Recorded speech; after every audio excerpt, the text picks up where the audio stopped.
Friends, I welcome you to my channel. Before listening to this story, I will ask you to like and subscribe. It is not difficult for you, but it is pleasant for me.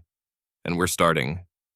There was a flicker on the bathroom carpet when I entered, a reflection of the sunlight that was just beginning to make its way through the blinds. It didn't blind me, it just caught my attention. I looked down to see what was there. Since I was barefoot, I didn't want to step on glass or anything else. Caroline didn't mention that she dropped something in the bathroom, but who knew? At first I didn't notice it because without the light it was almost the same color as the carpet, but eventually I found it.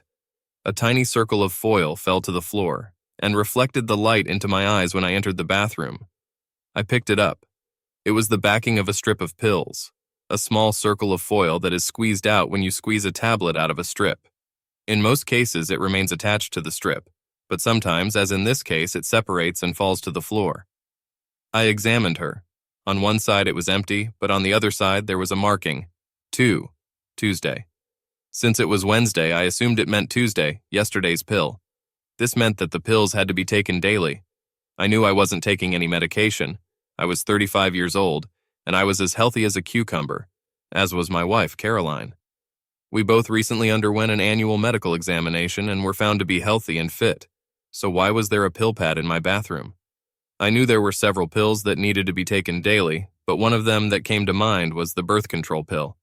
Caroline didn't take birth control pills, or at least I thought she didn't, since I had a vasectomy 2 years ago after the birth of our second and last child. She had no problems with cramps or pain during menstruation. She was one of those lucky women who have their periods without problems. So why the pills? I must admit that my first thought was that she might have some kind of illness that she doesn't want to tell me about. For a few minutes, my thoughts went to very dark places, but I remembered again about the medical examination and the fact that we showed each other the reports. We were both clean. If the little circle of foil was here, then most likely the pills were here too. I closed and locked the door. Caroline was still in bed and started looking. It took me a while to find them, but eventually I found them. They were buried at the bottom of a tampon box in a box of aspirin. When I pulled out the strip with the pills, I immediately recognized them as the ones she took before I had the operation, and even before that, between our children, when we didn't try. Why did she start taking pills again? I had only one answer to that question. She was making love to someone who could get her pregnant. She cheated on me. Caroline and I have been together for 9 years. I had just graduated from university and was studying to be an engineer, and she was working as an assistant. We met at a bar, and although we did not immediately find a common language, the interest was enough for her to accept my invitation to dinner. Caroline was tall, only a couple of centimeters shorter than my 178. She was a former athlete and retained an athletic physique, a slim figure and small breasts. Her ass, by far my favorite body part, was just amazing. We courted for about a year, and then got married when I was 26. Our 2 children were 5 and 2 years old, and I had surgery to prevent any further accidents. 2 were our limit. We had the perfect set. First James was born, and then Sonia. I had a perfect family, or so I thought. Caroline returned to work, taking maternity leave for each of the children, not wanting to leave her favorite job. We had an au pair who came to look after the children during the day and went home in the evening. She was worth almost as much as Caroline earned, but Caroline didn't care. She just wanted to leave home and work at her favorite job. I worked with a couple of friends, creating an engineering firm between us. We've never been rich, but we've all been very happy. I cleaned up the bathroom, put her pills back, and decided I needed to think about it. There was no point in confronting her now. I needed a plan. I needed proof. What happens after that? I had no idea. Let's get all the facts together first and then see where it leads. I went to work as usual and thought about my options. First, I wanted to know who and when, and also how long. Was it someone at work, God forbid, her boss? Is this the person she's been talking to since we met? This led me to the next terrible question. Were these children even mine? All this time, I didn't let my emotions get in the way. I knew this would happen, that I would feel loss, betrayal, pain, and anger. But first I had to figure out if it was real. I was working on the problem, and I didn't have enough facts yet to draw any conclusions. I went online. First of all, I needed DNA analysis kits. Testing children would be, child's play. I often put them to bed before Caroline came, so it could be done easily. I also ordered surveillance equipment, a couple of small dictaphones that I could hide in her car and bag, and a few tiny cameras that I would hide all over the house. I doubted she was doing it there, considering she was rarely in the house when I wasn't there. At least I didn't think so. I needed access to her phone. I knew about a cloning tool that I could use to get a copy of her phone, receive all her messages and emails, and even listen to her calls. To do this, I needed to buy another phone. It took several days for everything to be delivered. During this time, I watched her closely. Caroline didn't do anything unusual. Our sex life was pretty standard once or twice a week, usually on weekends when we both went to bed late. I never smelled anything suspicious from her, and she never took a shower as soon as she came home. Nothing has changed, so either she didn't have an affair or she was exceptionally careful, and either she had an affair for so long that it became second nature. The packages arrived on Friday morning. I asked them to send them to my office so that there would be no questions. I had DNA analysis kits, voice recorders, several cameras, a mobile phone, and a cloning kit. I was ready to work. That day, I left the office early. When I got home, the housekeeper was just feeding the children dinner before putting them to bed. I left her to deal with this case, and I went and hid the cameras. One in the bathroom, one in the living room, and the third in the bedroom, with a good view of the bed. I heard the children splashing in the bathroom and went to help them get ready for bed. I took Sonia and left the housekeeper with James. I took a swab from Sonia's cheek and put it in my pocket. Then I put her to bed and read to her until she dozed off. When I looked in on James, he was still awake and the housekeeper was still reading to him. I offered to replace her and let her go home, and she gratefully agreed. It didn't take him long to get a swab, and in less than 20 minutes he was also fast asleep. I packed the swabs together with the swab taken from my cheek and put them in the mailbox. The postman will pick them up in the morning. The service promised that the results would be available online within 48 business hours. So Wednesday then. Caroline came home on time and we went about our usual business. She told me about her day and I told her about mine, and neither of us listened to the other. We had dinner and then she went to take a shower. Taking advantage of this opportunity, I installed voice recorders in her car and bag and cloned her mobile phone. I checked the clone to see if there were incriminating messages or emails, but there were none. Either she was very careful or she wasn't cheating. I couldn't decide. The weekend passed as usual. We made love in the morning before the children woke up. It has become almost a ritual, almost even a routine. If we managed to get to the final shot before one or the other child woke up, we considered it a victory. It was about a 50% success rate. Since she was always the first, she almost always won. She didn't have any calls or messages on weekends, and since we spent all our time together, I didn't have a chance to check if she was taking pills, although I checked the strip and the corresponding days were gone. Since it was just her and me in the house at the weekend and I wasn't taking pills, I made a fair conclusion that she was taking them. On Monday, I told her that I would be working from home. She went to the office and I took the opportunity to get the flash drives from all the cameras and check them. The camera in the bathroom confirmed that she had indeed taken the pills, but the real surprise was on the camera in the bedroom. On Saturday night, while I was cooking dinner, she went to take a shower. In the bedroom, I saw that she was using her phone to text someone. There was nothing on the phone I cloned, so she must have a second phone. It definitely wasn't in her bag, so where is it?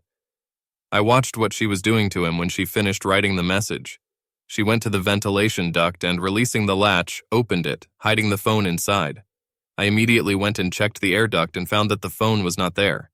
She has to hide it there when she's at home, but he takes it with him when he leaves. I needed access to this phone. It was the first concrete proof that she was up to something, although I still didn't know what it was.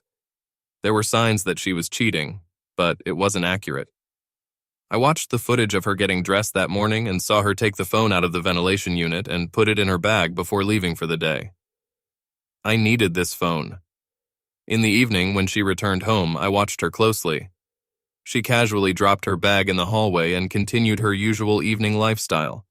After dinner, she went to take a shower, and I looked in her bag. There was no phone there. She must have taken it with her and hidden it in the ventilation unit when she went upstairs. She didn't know, or didn't care, that on the other side of the vent was Sonia's room. Quietly listening for a shower, I crept into my daughter's bedroom and opened the window on her side. There was a phone there.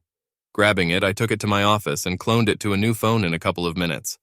I returned it and had almost closed the window when I heard my wife coming out of the shower. I went over and sat by Sonia's bed and began stroking her hair when my wife came in. Has something happened? What is it? She asked softly. I shook my head. I like to come and sit with one or the other of them from time to time, I whispered. Just to remind myself how lucky I am to have two such wonderful children. She smiled. You're a soft-hearted old man, she said. Come on, let's go before you wake her up. I managed to look at the clone of the phone only the next day. That's when my world collapsed. The sound of my secretary's intercom did not penetrate inside while I sat in my office chair and looked at the cloned messages, tears streaming down my face. In the end, she apparently got tired of trying and knocked briefly before entering my office. She stuck her head out the door and saw me. Michelle, my secretary, was an impassive woman who dressed much older than her years. I would have put her between 30 and 40 years old. She was slender, with red hair and green eyes. She always dressed conservatively, in clothes that would be appropriate on someone much older. Our relationship has always been 100% professional. I never even raised an eyebrow in her direction, although I saw the result when someone did it. It was ugly. I had to talk to one of my business partners, who was known as an office ladies' man. He flirted with her because he couldn't stand the thought of a woman who wouldn't succumb to his charms. She told me unequivocally that if he didn't quit, she would quit and sue the company not only for constructive dismissal, but also for harassment. She told me that the only reason she hasn't done it yet is because I've always treated her with respect and never done anything I shouldn't have done. My business partner was furious and wanted to fire her immediately. He gave us an ultimatum. Either she leaves or he does. So I became the owner of 60% of the company's shares instead of the 40% I started with. I was one less partner. When Michelle saw me, she immediately left, obviously to sort out what she was trying to call me about. I heard voices in my outer office, and then everything went quiet. Michelle returned to my office, closed and locked the door. Then she came over and pulled out a chair on the other side of my desk, sat down a meter away from me and facing me. She took out some napkins from a place where women always seem to have a supply and handed them to me. I took them blindly and started wiping my eyes. Tell me, was all she said. I showed her the phone. There were text messages from Caroline and in response. The other party was not named, no names were used, but they talked about secret meetings and making love that seemed to go on forever. Whoever it was knew her well, talked about things that only I should have known about the little mole on the inside of her thigh, about the sweet squeak she made when she came. There were other details that only a lover could know, and not just a casual lover. A long-term lover. I was never mentioned in any of the texts. It was as if I didn't exist. There was no, did he get out of the way, or did he say or do this or that? I just wasn't there. There was not even an extraneous thought. Do you know who? What is it? She asked, still being businesslike. I shook my head. How did you know? What is it? She asked. I told her about finding a small silver bookmark on the bathroom floor, then about the pills. The story just flowed like a river. The whole time I was talking, she just sat there and looked at me. After a while, I realized that she was holding my hand. This was the first time, I thought, that we had actually touched each other. You need more information, she said. The DNA of the children will be received on Wednesday. Can you hold out until then? I don't know, I said. She nodded. Our producers in Portland need to see you urgently, she said. I've booked you on the next flight. You'll be back on Thursday. I can't think about it right now. That's what you're going to tell Caroline, she said. She took my phone, typed a text message, and sent it to Caroline. Something happened in Portland. We need to go and figure it out. I'll be back on Thursday. I love you. The answer came almost instantly. Good. Let me know you got there. I'll see you when you get back. She stared at the phone for a second, curling her lips, then returned my phone to me and took out her own. Lorraine, she said. Michelle. Yes, thanks. When are you free this afternoon? Great. See you then. Go get yourself cleaned up, she said to me in a businesslike manner. The tone of her voice and the fact that I was almost conditioned by her to do what she told me in the office meant that I did exactly that. It was actually good when you didn't have to think, postponing decisions and plans to someone else. When I came out of the bathroom, she was holding my jacket. Where are we going? I asked. You have an appointment with an old friend of mine, she said. I just went. Lorraine, it turned out, was Michelle's best friend, as well as a divorce lawyer. She was apparently dealing with Michelle's divorce when she discovered that her husband was copulating with one of his employees. Michelle was explaining the situation to Lorraine, and I was watching it, almost in a state of stupor. It wasn't happening to me. Lorraine has obviously seen this many times in her career. As soon as she got all the facts we had, she turned her attention to me. "Gary," she said. "It wasn't me. She was talking to someone else." I felt a pain in my cheek. Michelle slapped me in the face. I woke up from a surprise. I saw the shock and amusement in Lorraine's eyes, but they quickly disappeared when she looked at me. "Gary, what is it?" she asked. I nodded. "Do you have any idea what you want to do with it?"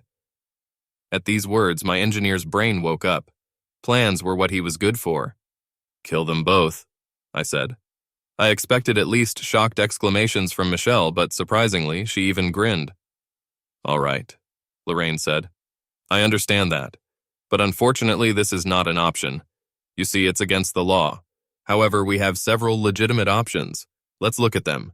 Before I start," she said, "I'm just laying out your options. I am not advocating for any of them. This may happen later. The first option is to do nothing. She doesn't know that you know, but as far as I understand, you've had quite a happy life, and that shouldn't change. Keep up the good work. Play in ignorance. Secondly, an amicable divorce. Submit a statement of irreconcilable differences. Divide your company, house, 401k. She earns less than you, so you will probably have to pay child support for her for several years at least, and for the children until they graduate from high school. Thirdly, act nuclear. Sue for adultery. If the children are not yours, sue for a false birth certificate. Sue the person who is the other party for alienation of affection, if he is the father. Sue to get back all the money you spent on the children. If it is a work colleague, sue for non-compliance with the fraternization policy. Nowadays, almost every company has such a policy. If the other party is married, provide her partner with all the information about the betrayal. If she knows, then we may have a case against her. If not, then maybe I can represent her in the divorce. Make it public. Tell everyone, friends, relatives, colleagues. If she is a member of any societies or church groups, tell them too. Humiliate her with all your might. We need to protect your assets. Sell your stake in the company to an offshore trust. Mortgage the house, take everything you can. Take the cash along with the money you receive from the company. Cash out your 401k and have a party in Vegas. My thoughts whirled through my head. I instantly understood what she was saying. Option 1 was not an option. I wasn't anyone's willing cuckold. I've been a weak-willed, unconscious cuckold for too long. Option 2? Not a chance. I spent too much time building a business and creating the lifestyle we had.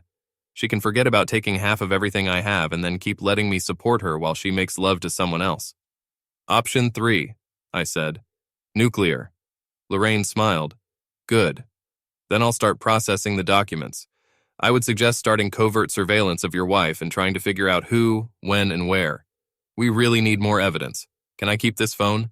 You can see that he is not doing you any good. I nodded and handed her the phone.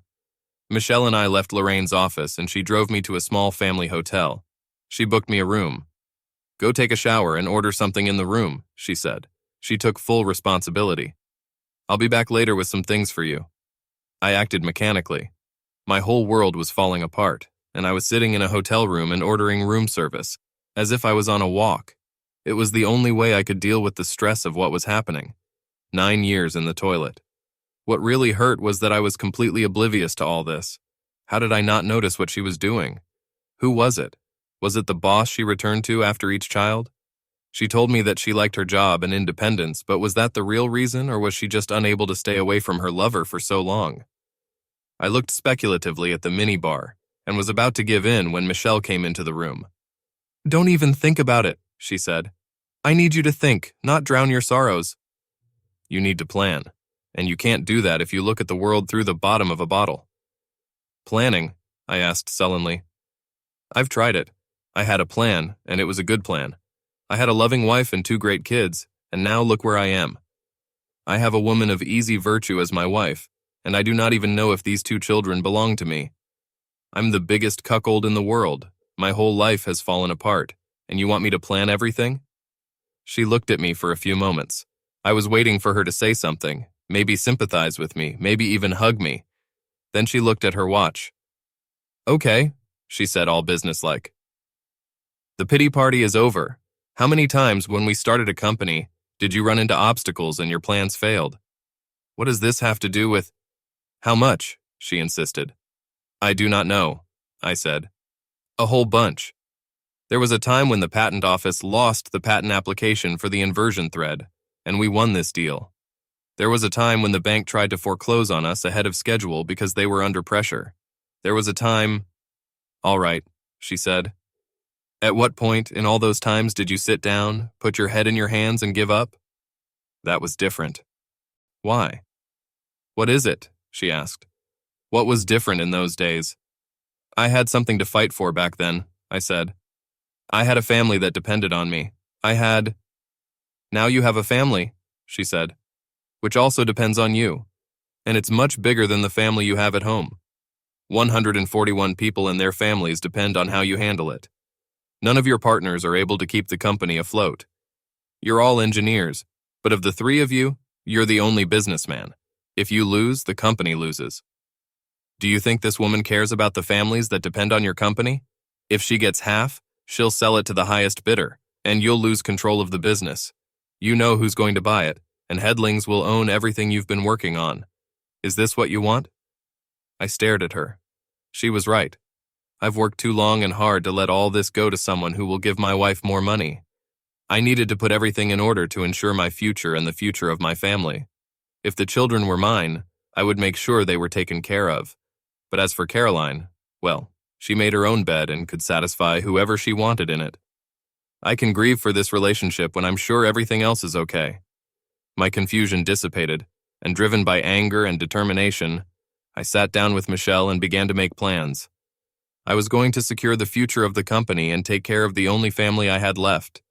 It was at the moment when I made this decision that everything fell into place. The pain was gone, the indecision was gone. I had no doubts. Michelle saw the change in my expression and nodded in satisfaction. That's the kind of Gary I need right now, she said. Someone who knows how to plan for the future. We spent the rest of the evening making plans about how to secure the company's future. At first, I was in favor of selling my shares in the company to partners, but Michelle rejected this idea.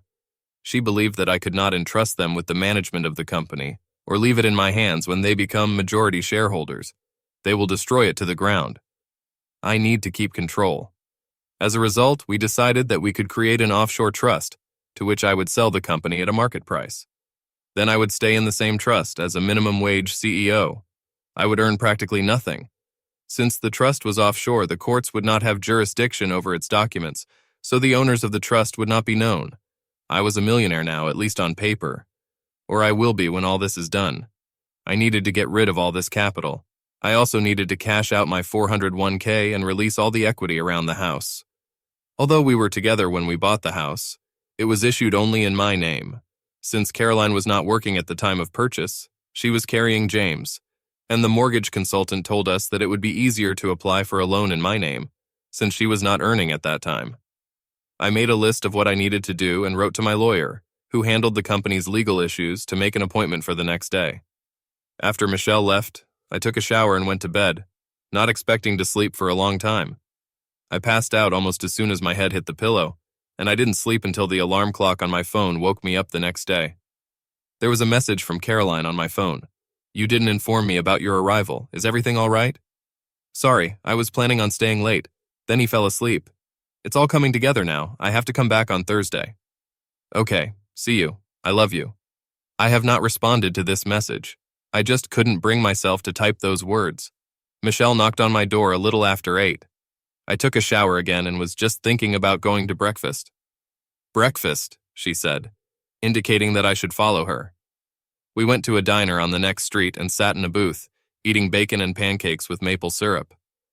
Part of me couldn't figure out why I was acting like this, as if my world hadn't collapsed and my heart hadn't burst out. I reasoned like this: at some point, when the dust settles, all this will come crashing down on me. However, I didn't want that, and in the meantime, I had to work. Brian Spencer, Michelle said, naming my lawyer, called and said he had time at 10 to meet with us.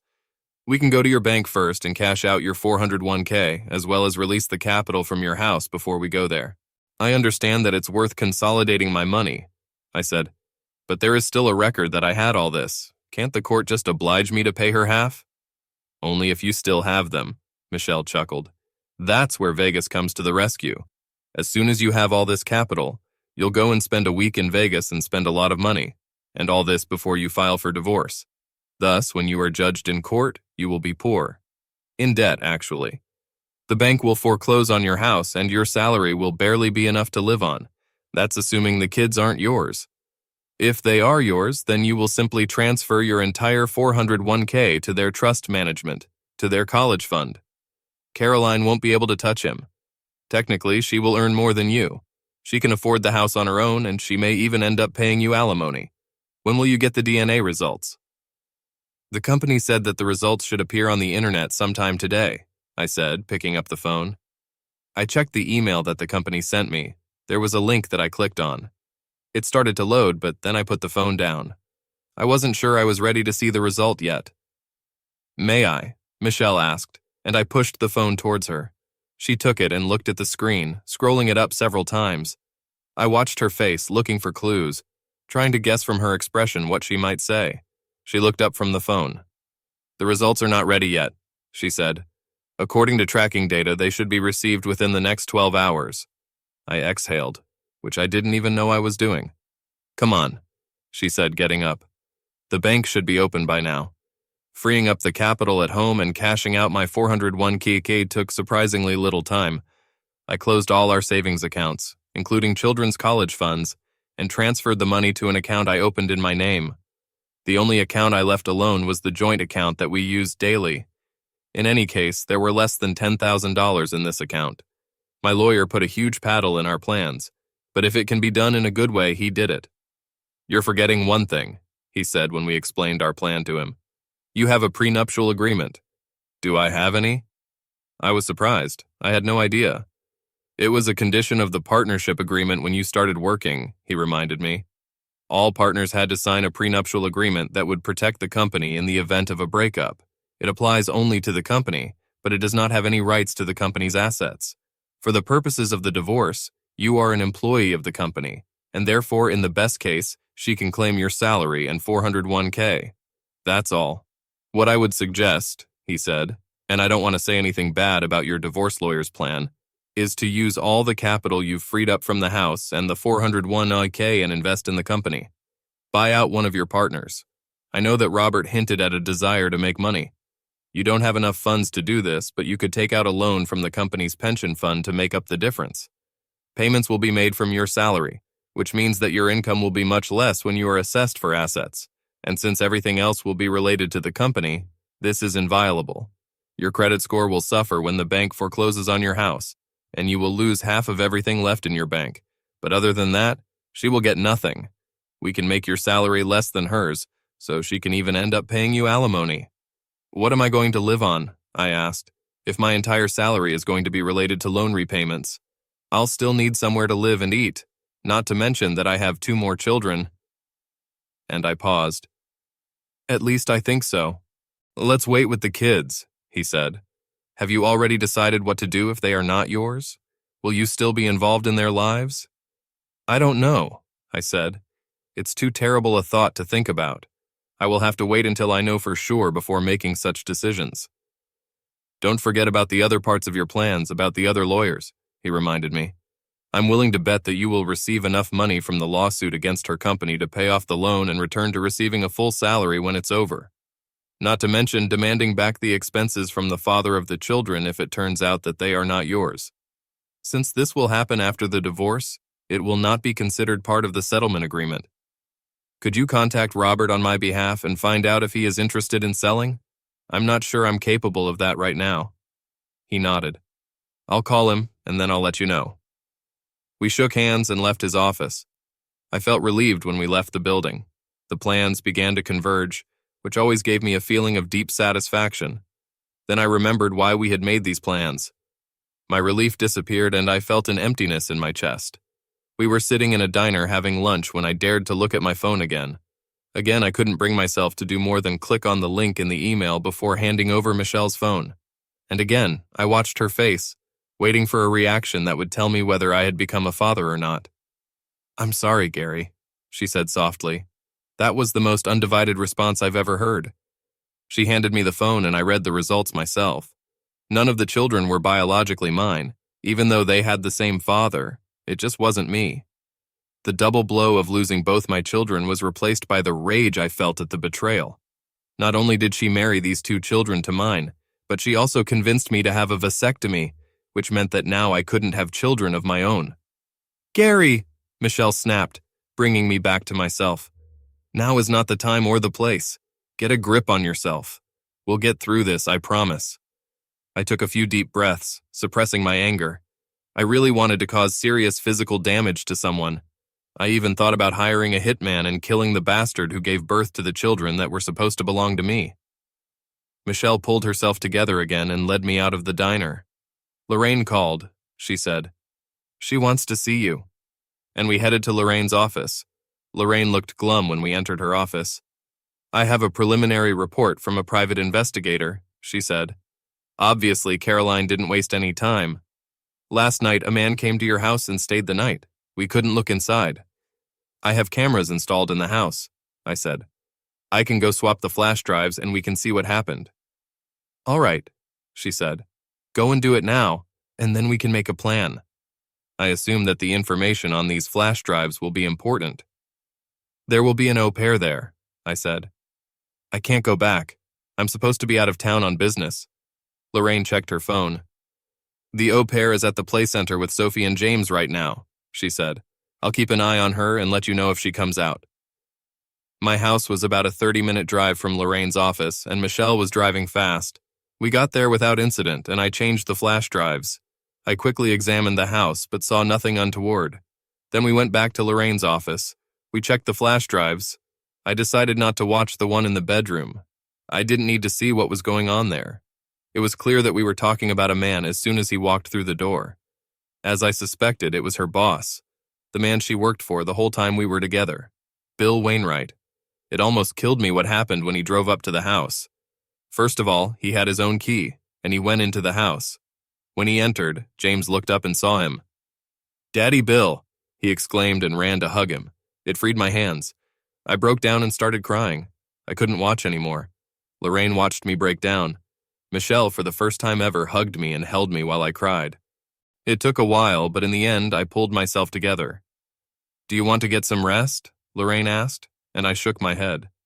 The pain receded a little, but the anger began to take hold of me again. "What's next?"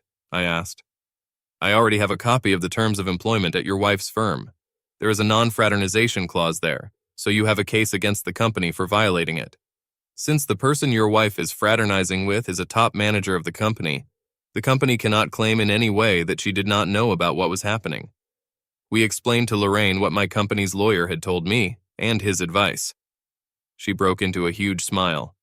She picked up the phone and called him, asking for copies of the prenuptial agreement, and he emailed them to her. "It's just perfect," she said, reading the prenuptial agreement. "Drop everything I said before. Your boyfriend's plan is absolutely correct. If your partner wants to get rid of the company, buy it out. Invest everything you have in the company, and it will immediately make it inaccessible to her. We can sue her company for non-compliance with the court's decision, him for alienation of affection, her for a false statement on the birth certificate, and both of them for the money spent on children so far. The deduction only for medical bills for childbirth is a significant amount." "It all depends on whether Robert wants to sell out," I said. "I think we'll have to wait until he comes back with an answer." Michelle drove me back to the hotel and I went up to the room. I was about to sit on the bed when there was a knock on the door. I opened it and saw that she was standing in the hallway. "Come on," she said. "You can't stay here." "What?" I asked. "Why?" "Because you can't be alone," she said. "You will only think or attack the minibar. I want you to be somewhere where I can keep an eye on you." While she was talking, she packed up my few things. She took my hand and led me out of the room, then examined me and led me to her car. "Where are we going?" I asked, finding that I didn't care. "To my house," she said. "I have a spare room that you can use." "But," I began. She turned her head and looked at me. I stopped talking. I had never been to Michelle's house and was surprised to see that it was almost the same size as mine. Our house was 2 stories high, while hers had only 1 floor. She led me into a room with a bathroom. "Take a shower and change," she ordered. "Dinner's in 30 minutes." We ate dinner in silence. I guess it was delicious, but I didn't feel it. My mind was busy with a swirl of thoughts that couldn't calm down. I was furious, but I couldn't find the strength to express it. I was devastated, but I couldn't find the strength to worry. All I had enough energy for now was to carry out my plans. I was on autopilot. My destination was determined. I was just thinking about what to do after eating when the phone rang. Startled, I hoped it wasn't Caroline. It wasn't Caroline. "Hi, Robert," I said listlessly. "Why?" That's all he asked. Robert and I have been friends since university. We studied together, and it was the project we worked on together that gave us the foundation to start a business. At first, I got most of the company because I had more capital to invest than he did. "Caroline is cheating on me," I said in a wooden voice.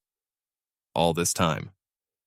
"All this time," he said incredulously.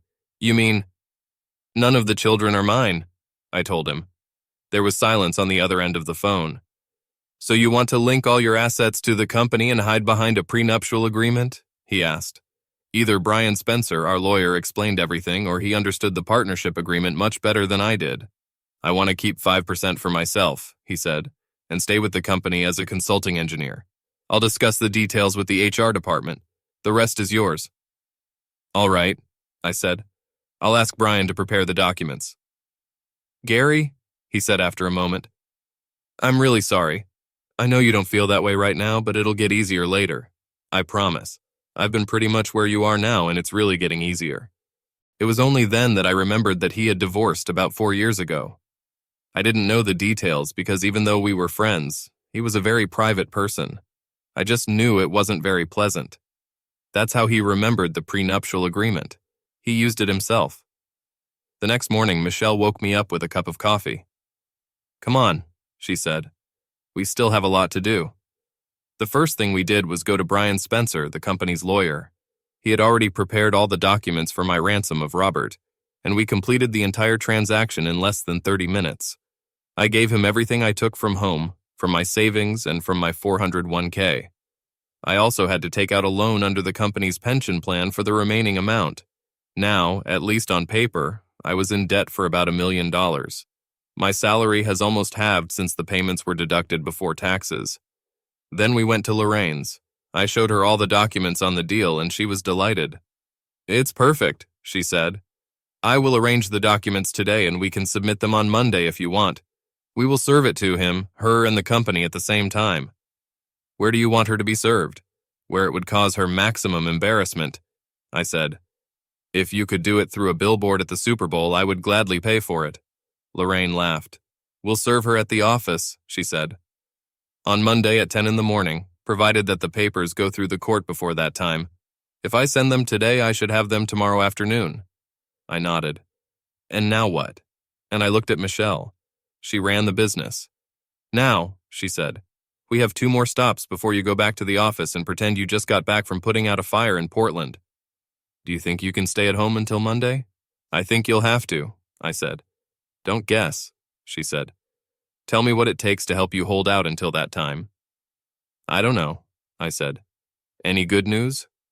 She smiled at me. "Then let's go," she said. To my surprise, we stopped at the medical center where I underwent all the examinations and where I had a procedure that meant that from now on I would never become a father. "What are we doing here?" I asked. "Did you want good news?" She said. "Let's go." I followed her into the clinic and stood aside as she walked to the reception desk. The receptionist nodded and motioned for us to sit down. We sat down. Less than 2 minutes later, my doctor came out and invited me into the consultation room. I looked at Michelle, who made no move to follow me. "Please?" I said, and she nodded and followed me. Dr. Harrington did not comment on my secretary's participation in my consultation. He knew who she was and that she wasn't my wife because he was both my doctor and Caroline's doctor. Why I asked my secretary to come with me was my business, not his. "Gary," he said, "I understand that you wanted to ask about the cancellation of the vasectomy." My eyes widened. Is this even possible? I looked at Michelle. There was a tiny smile on her face. Yes, is it possible? Of course, Dr. Harrington said. Since your vasectomy was performed 3 years ago, the percentage of successful reverse operations is about 95%. The surgery is a little longer than the initial one and involves general anesthesia, but I'm sure you'll be able to father children again once we're done. And again, my eyes filled with tears. I still had a chance to become a father. It meant surgery, but it was a small price to pay for being able to have children of my own. I had no idea who I was going to have children with, but at least it was possible. I know it's hard to accept, the doctor said. Here is information about the operation and its cost. Unfortunately, it will not be covered by your insurance. If you want to continue, let me know and we can schedule you for an examination. Thank you, doctor, Michelle said, standing up and taking the information from him. We'll be in touch. Standing up, I also let her take me out of the clinic and head to her car. Is that good enough news? What is it? She asked, smiling gently at me. In a fit of passion, I hugged her and hugged her to me. Thanks, I said, burying my face in her hair. Then I realized what I had done. Instantly releasing her, I stepped back. I'm so sorry, I said. Gary, she said softly. It's all right. We got into her car. One more stop, then back to the office, she said. I've been to Bill Wainwright's house several times over the years that Caroline worked for him. He and his wife Stephanie lived in a nice neighborhood near the city. It was a closed village. They held some corporate events here. Why? I asked. Michelle just got out of the car and walked to the door of the house. I followed her. She didn't even have to knock. Stephanie was informed by the guard who let us into the territory that we were already on our way, and she stood at the door and waited for us. Gary, she greeted. You must be Michelle, his secretary? Was it you who called? Yes, and that's me, Michelle replied. Come on in, Stephanie said. She led us into a study-like room next to the hallway. I've never been in this room. Judging by the photos on the table and on the wall, it was Bill's office, but she sat down at the table and pointed to the chairs opposite. It looks like she decided it wasn't a personal call. How can I help you? Stephanie asked, looking at me. I sat and stared at her, unable to speak. Did you know? I finally asked. Stephanie sighed sadly. No, she said. I suspected, but I didn't know. I could never find any evidence, nothing that I could take to a lawyer. Otherwise, I would have taken every penny he has from that bastard. Get in line, Michelle muttered. Do you have any proof? Stephanie asked, and I nodded. Proof that none of my children are mine, that they have the same father. The video of him with Caroline in my house where my son calls him PA. I couldn't finish this sentence. The lump threatened to suffocate me and I was lost again. Oh, Gary, I'm so sorry, she said. I've suspected for years that he and Caroline were together. But he was so careful. I followed him, checked his phone, email. I even challenged him, but he managed to convince me that I was just being paranoid. The cops I used didn't find anything. Honestly, if I was sure, if I had proof, I would have come to you right away. But I couldn't ruin what looked like a happy marriage based on mere suspicion. I needed to be sure, and I still couldn't get any proof. What are you going to do? What is it? She asked. I wondered if I should tell my enemy's wife about my plans. It is unknown if she will tell him everything as soon as he returns home. It was probably too late for him to do anything meaningful, but I wanted it to be as much of a shock to him as it was to me. The question is, what are you going to do? I asked. Now you have proof. She smiled a little at that. I understand, she said. And I don't blame you. I wouldn't say that either. If you have the name of a good divorce lawyer, I would appreciate it. Michelle took a business card out of her purse and handed it to her. Thank you, she said. Will a week be enough? I nodded. Great, she said. I'll get in touch with... She showed the card. And I agree with her, she stood up. Obviously, our meeting was over. Michelle and I stood up. Stephanie came over and hugged me briefly, giving me a peck on the cheek. Once again, I'm really sorry, she said. Look after him, she said to Michelle, who flinched when she hugged me. He deserves better than what this woman did to him. We returned to the office, and I spent the rest of the day finishing up the things I had to do while I was in Portland. At the end of the day, I drove home. Michelle knocked on my door at her usual time, looked in and said she was going home. She's back to being the professional she always was. This also caused me to feel a sense of loss. It seemed to me that I was starting to get closer to her, but it must have been just my imagination. I wished her a good night, thanking her for her help. I worked late at the office. I had a lot of catching up to do. The message from Caroline arrived around 8. "What time will you be home?" "Probably another hour or two. I need to finish something after the trip." "I'll probably be asleep by now. I have to get up early in the morning. I love you." And again, I couldn't bring myself to reply to this message. I continued to work until almost 11. I really wanted her to be asleep when I got home. The less I have to talk to her, the better I'll feel. When I returned home, the house was in semi-darkness. Nothing seemed out of the ordinary.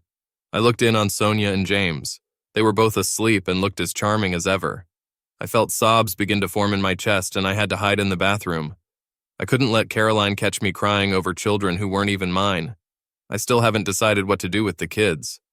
It's unlikely that any of them will remember me if I just walk away from them. I had no responsibility to them, but I loved them both anyway.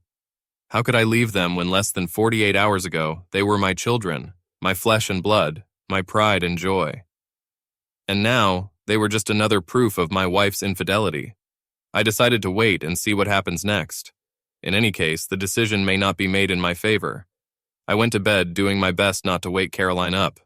I didn't fall asleep right away, and when the alarm clock woke me up in the morning, Caroline had already left. When I entered, the housekeeper was in the kitchen feeding the children. I looked at her. She should have known. There's no way she didn't know that. Was she still looking at me and laughing at a stupid man who couldn't even satisfy his wife? Did she know that the children weren't even mine? Did she take the kids to say goodnight to Daddy Bill, as she so often did to me? My mind was guessing, and I imagined her and Caroline making dirty threesome love with Bill Wainwright while the kids were crying in the next room. I shook my head angrily. She knew, I decided, and on Monday I will take great pleasure in firing her. I will do everything so that this little scum will never work as an au pair again. I'll tell the agency that... Wait, what am I doing? I'd take out my anger on someone who has little hope that everything will be right in this situation. You'll be damned if you do, and you'll be damned if you don't. If she had told me, she would have lost her job. She could have left, I reasoned, but then it seems she had feelings for our children, whom she looked after before Sonia was born. I was angry, but maybe at the wrong person. Then I went to work. When I arrived, Michelle was already in the office. It was as if the previous few days had never happened. She was all business, although I noted in my planner that she had freed up my day for what she called marketing. I settled into my office, and she brought me my morning coffee, as she had done every day for 9 years of working for me. Then she sat down on the other side of the table. It was only then that I noticed that she had brought coffee for herself. It was something she had never done before. "Marketing?" I asked. "Since when have I been doing marketing?" She grinned. It was a pretty evil grin, and for some reason it made me feel warm inside. "We need to make a plan," she said, the last part of Lorraine's strategy. I looked at her, not understanding. "What?" I said. "Tell everyone," Michelle said. "Her friends, family, church groups, volunteer groups, everyone and everyone she interacts with should know what she is like and what she has done." "That doesn't make me look good," I said. "I'll be a laughing stock. A cuckold who can't even satisfy his wife is raising other people's bastards." "You have to tell your story," she said. "If you don't, Caroline will, and trust me, it will make you look a lot worse than being an ignorant cuckold. What about an abusive husband, or someone who mistreats his children? People will believe this shit, and when we nuke her, she'll respond with everything she has. Speak out first, and people are less likely to believe any counter-accusations. Some, of course, will believe it, but nothing can be done." Michelle has put together a media package containing all the evidence of Caroline's infidelity. There was a private investigator's report, a copy of the DNA report showing that I am not the father of my 2 children. There were copies of videos taken in my house, including the one of James greeting Bill, and videos from the bedroom that I hadn't seen and didn't want to see. Later that morning, I received an email from Lorraine. Apparently, Stephanie provided her with a sample of Bill's DNA. She checked him against the DNA test I received, and it turned out that he was definitely the father of both children. I paused. Children? I thought. Suddenly I stopped thinking of them as my children. We have included this new information in the package and prepared them for shipment. They will be sent to Caroline's parents, my parents, Caroline's brother and sister, with whom I was very close. Electronic copies will be sent to all her social media contacts, as well as to anyone else I can send them to. Those that were addressed to our next of kin, I paid the courier company for delivery at 10 o'clock on Monday morning. That's when the balloon was supposed to rise. I just needed to get through the weekend. I had a plan for how to do it. Since I am an engineer, it took me less than an hour to design and build a small device. It had a motor, a timer, and a battery. I could set it up so that the motor would rotate, creating vibration after a certain period of time. When I got home on Friday night, I hid the device under Sophie's pillow when the au pair left. It was supposed to go off at 6 the next morning, which is about the time we usually wake up. This would have woken Sophie up, and therefore our weekend morning lovemaking would have been ruled out. Everything worked perfectly. I was woken up by Sophie, who came into our room and climbed into bed with us. As a result, nothing happened. I smiled to myself. I managed to keep myself busy all Saturday, doing all the things that Caroline had been demanding of me for months. When she commented on it, I just said that it was high time to make them, since she had been bothering me for so long. On Saturday evening, when Caroline unexpectedly tried to provoke me into making love, I pretended to be asleep when she came out of the bathroom, and on Sunday, her daughter came back to her room, having been awakened from sleep by my device. On Sunday, we decided to go for a walk with the children and spent the whole day at the zoo.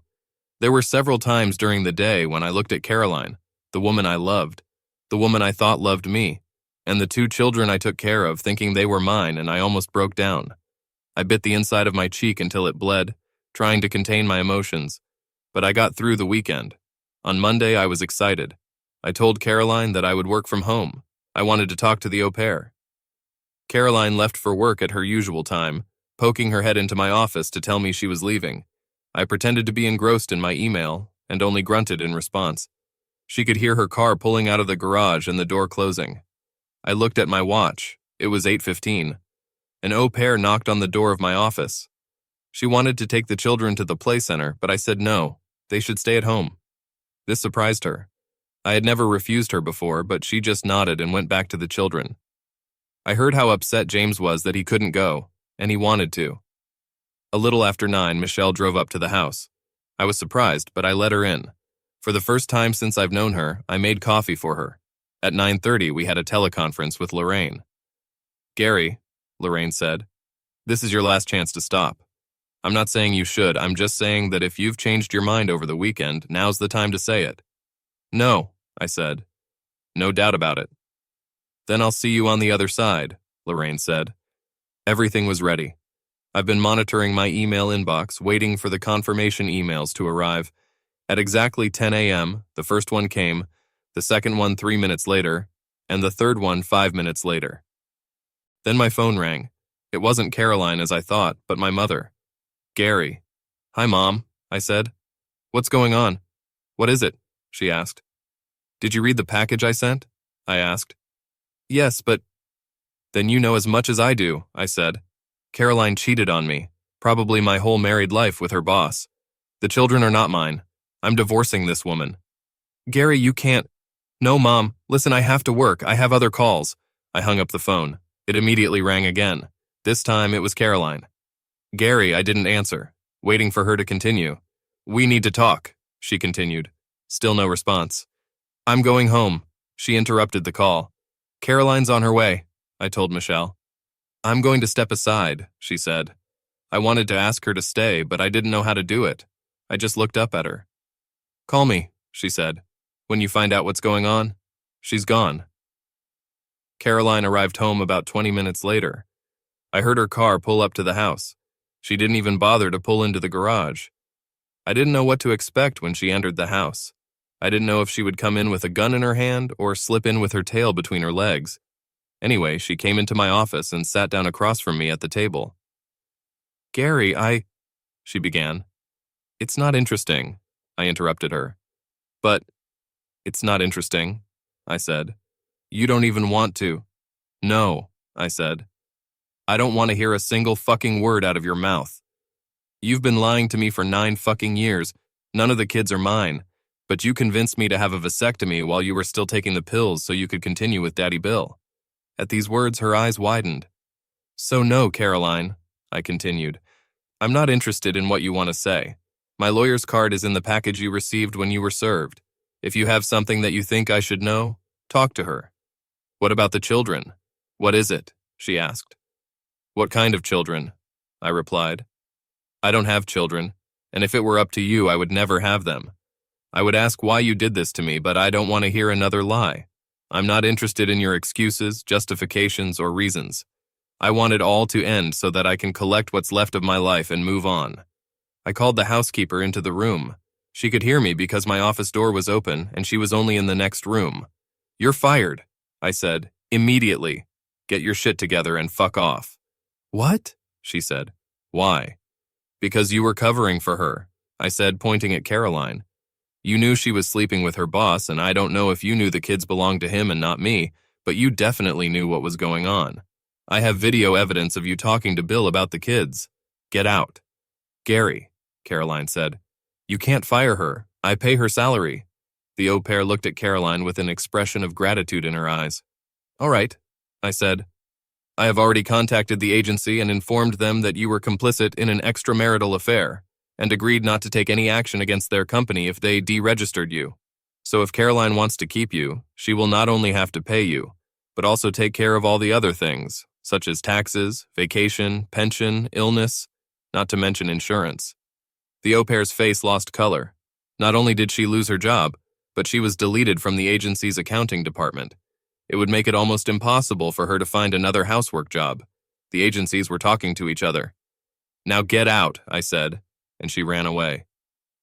Did you have to do that? Caroline said. She shouldn't have. You started talking again, I said. I told you I didn't want to hear it. What I want is for you to get your stuff, get your kids, and get out of my house. This is my house too, she said. According to the documents, no, I said. It is registered in my only name. So, until the courts establish otherwise, get out. She jumped slightly when I shouted. James entered the room. Mommy? He said. Sonia fell down. Caroline, with a stunned expression and tears on her cheeks, got up and went to her daughter. I closed the door of my office and stayed inside while she packed her things. A few minutes later, she returned, holding Sonia in her arms. Are you going to say goodbye to Sonia? Not that, I said. She's not my daughter and he's not my son. Take them to Papa Bill and let him take care of his offspring. They have nothing to do with me. Gary, get out. The front door was heard closing, and a few minutes later her car started up. She's gone. I let out a breath that I had been holding for what seemed like forever, and it shattered. I didn't hear the door open and jumped when a pair of arms wrapped around me and I fell with my head in my hands. When I looked up, I saw that Michelle was holding me. She pulled me to her and hugged me while I sobbed. It took me a while to pull myself together again. I just threw away 9 years. My marriage, my children, my life are gone. I really didn't want to look at the world anymore. Michelle took matters into her own hands again. Come on, she said. Lorraine said it would take Caroline about 4 hours to get an emergency warrant to occupy the house, because she has children, and this is a marital home. She'll be back. Do you really want to please her by kicking you out of your own house? We collected some of my clothes and all the important documents. I had to figure out where to stay, but I loaded my car and Michelle's car with my stuff and left. First, we went to the office, where I was served later that day. Lorraine called me to wait for the delivery. There was not only an order to occupy the house, but also a restraining order, meaning that I was forbidden to approach the house closer than 100 meters. If I want to pick something up, I'll have to make an appointment and be accompanied by Caroline's lawyer, at my expense. Without realizing what was going on, I found that I had moved into Michelle's spare room. All my clothes were in the wardrobe, and all my papers are now neatly stacked in the cabinets in the office. It's been a week since Caroline submitted. I was working, and then I went back with Michelle to her house to eat and then sleep. In the morning, she would bring me coffee, make breakfast, and then we would go to the office together. Nothing seemed to have changed between us. She was still busy, and apart from hugging me when I broke down at home on the first day, I never smiled at her. However, I had nothing to smile about anyway. On Monday morning, we had an appointment with the lawyers of the company where Caroline and Bill worked. I didn't know the details, but apparently we filed a lawsuit for an amount that the company couldn't afford. They had insurance, but its maximum amount was $1 million, and we filed a claim for an amount significantly higher than that. Their lawyers were businesslike. Lorraine, my lawyer, was grinning like a Cheshire cat. What needs to be done? their lawyer asked, for you to agree to this? Immediate and final dismissal with loss of pension of the senior participant, Lorraine replied, as well as the obligation to keep Caroline on staff for at least 3 years and $1.5 million. I didn't really listen while they were exchanging words. In the end, they agreed to all of the above, but I'll only get $750,000. This, at least, will allow me to repay some of the debt that I had to the company's pension fund. All this will be paid after the divorce is finalized, Lorraine said. They nodded. They understood. Lorraine stayed with us at the next meeting. It was a meeting with Bill Wainwright's lawyers. I came out of their office $500,000 richer. Now I had enough money to pay off the pension fund loan in full, and at the same time I still had a small amount on hand. Or I would have after the divorce. My last meeting that day was with Caroline's lawyers. Caroline was with them in the office, but she didn't look at me when I walked in. Michelle was with me, as was Lorraine.